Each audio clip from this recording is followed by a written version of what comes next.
porter plainte contre la France, il faut se remettre en question. Parce que sur le papier, vous pouvez parler entre vous dans vos salons. Entre vous, dans vos salons, vous pouvez causer. Ouattara, le père de la rébellion. Mais sur le papier, zéro. Lui va venir vous dire, vous n'avez aucune preuve. Il y a des gens qui disent qu'ils voient le dos du nageur. Mais il ne suffit pas de voir le dos du nageur. Il faut engager des procédures.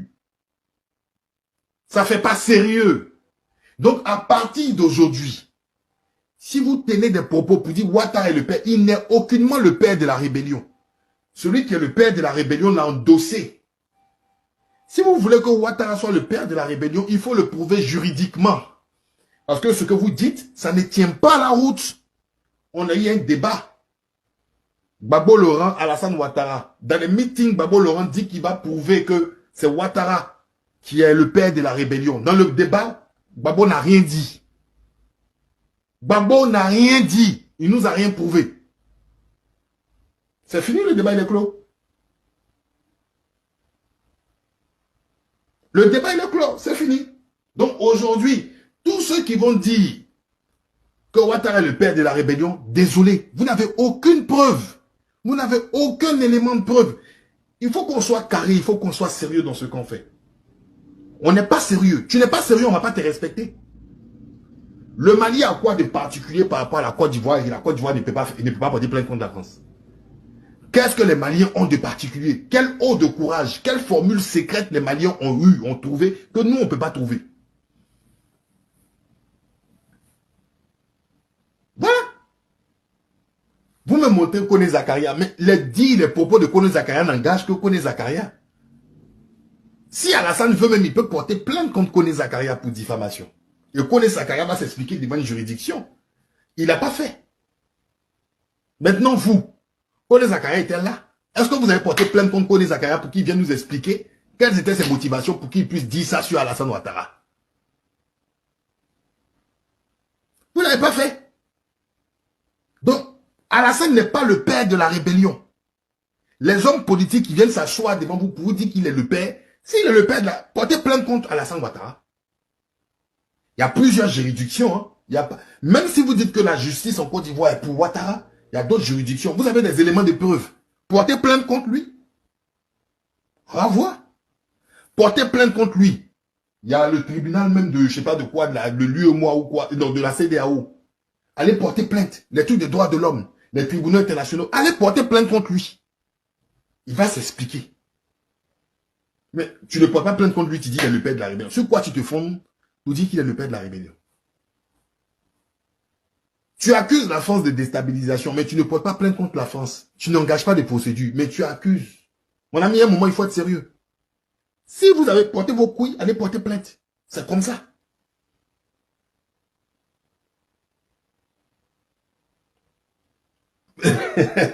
Ah, donc le fait... Ah, c'est intéressant. Monsieur Alcide Kouadio Manos dit, LG voulait protéger son siège présidentiel, c'est pourquoi il n'a jamais voulu poursuivre juridiquement Ado, alors que toutes les preuves existaient pour accuser Ado. Donc si je comprends bien, Alassane Ouattara est un individu qu'on ne peut pas porter plainte contre lui. C'est-à-dire que si tu veux protéger ton siège présidentiel, tu ne peux pas porter plainte contre Ouattara. Parce que Ouattara est l'être le plus extraordinaire qui change la Côte d'Ivoire. C'est-à-dire que si tu es contre Ouattara, tu n'as plus espoir de vie. Si tu montes ton entreprise et tu portes plainte contre Ouattara, il est sûr que ton entreprise va chuter. Ok. Si tu es président et tu portes plainte contre Ouattara, tu risques de perdre ton siège présidentiel. Ah d'accord. Donc Ouattara en fait est celui qui est intouchable en fait. Dans le fond, c'est ce que vous êtes en train de nous faire comprendre. Il est intouchable. Et je comprends maintenant le fait qu'il soit intouchable parce que c'est lui qui a plié toute la classe politique ivoirienne. Mais où va-t-on avec ces mentalités-là? On parle d'Alassane Ouattara. Mais donc en fait, vous avez peur de Ouattara. Dieu Père, Alcide Manou. Faut nous dire en même temps, en fait, les politiciens ont peur de Ouattara. Dites-nous, là, on va comprendre. Mais sa peur là même, vu son âge aussi, elle est physique, elle est quoi? Il a des pouvoirs mystiques. Qu'est-ce qu'il a en particulier? Sinon, la logique voudrait qu'on entame une procédure contre lui. Parce que Ouattara, lui, par contre, il ne vous loue pas. Hein, et puis, il n'a pas peur de perdre son siège présidentiel. Lui, il a quasiment porté plainte contre l'ensemble des gens qui le gênaient. De surcroît, il a lancé un mandat d'arrêt contre qui? Soro Guillaume. Il a perdu son siège présidentiel. Est-ce que Ouattara, quand il a lancé son mandat d'arrêt contre Soro Guillaume. Il a perdu son siège présidentiel. Expliquez-moi ça, s'il vous plaît.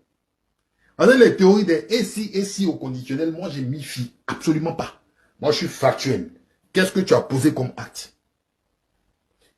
Gbagbo va perdre son siège présidentiel parce que il va porter plainte contre Ouattara. Mais ce n'est pas Gbagbo qui porte, c'est l'État de Côte d'Ivoire. Gbagbo incarnait l'État de Côte d'Ivoire. On a besoin pour les Ivoiriens d'éclaircir des choses. Qu'est-ce qui ne va pas? J'ai besoin de savoir, s'il vous plaît. Je veux avoir une réponse là, s'il vous plaît, pour que je puisse avancer. Je veux avoir une réponse. Ah oui, c'est au conditionnel. Si Gbagbo porte plainte contre Alassane, il va perdre son siège présidentiel. Gbagbo a perdu son siège présidentiel sans porter plainte contre Gbagbo. Hein. Donc, mon vieux Pémanos, les théories, voilà. Il n'a pas eu à porter plainte, il a perdu son siège. Il faut qu'on soit clair. Gbagbo n'a jamais porté plainte. Ah. Et Bédia a porté plainte. Le ciel n'est pas tombé sur la Côte d'Ivoire. Le ciel n'est pas tombé sur la Côte d'Ivoire. Il faut qu'on se dise la vérité. Mais dans ce cas-là, si Ouattara était tellement si puissant, pourquoi vous êtes allé aux élections avec lui? Donc, Gbagbo n'avait aucune chance de gagner dans ce cas. Si vous voulez qu'on parle aussi du chapitre et des bêtises qui ont été faites aux élections aussi, moi je suis pas à vous le dire. Hein. J'ai le récit trait pour trait de ces élections. Et ces élections-là, ça a été offert au RHDP. Les élections-là ont été offertes au RHDP. Je dis au LMP, aux des gens de Gbagbo, vous avez donné les élections au RHDP. Vous avez donné, vous avez offert. Et je sais de quoi je parle. Techniquement, physiquement, stratégiquement, sur tous les plans. Vous avez donné, vous avez offert. Vous avez offert. Et je sais de quoi je parle. Si vous voulez, on peut aller sur un seul élément technique. Le vieux père Kwadwo Manos, tu parlais de la France. Ok. Tu trouves normal que Gbagbo puisse donner, en fait,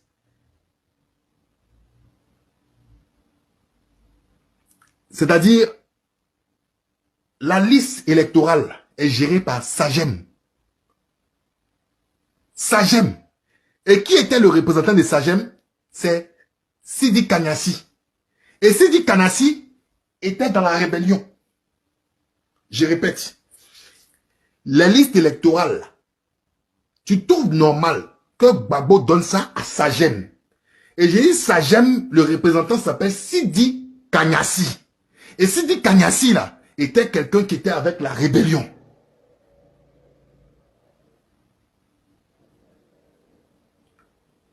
Tu as déjà vu quelqu'un qui fait élection. Et lui donne ça à ceux qui sont prêts à le tuer.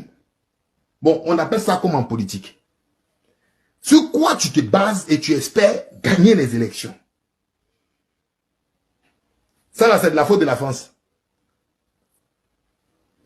C'est de la faute de la France, bébé. Ça, c'est de la faute de la France. Faut me répondre, c'est de la faute de la France. Non. Est-ce que ça, c'est de la faute de la France? C'est de la faute de Ouattara. C'est Ouattara qui a dit à Gbagbo, il a mis le pistolet sur sa tête pour dire, il faut donner.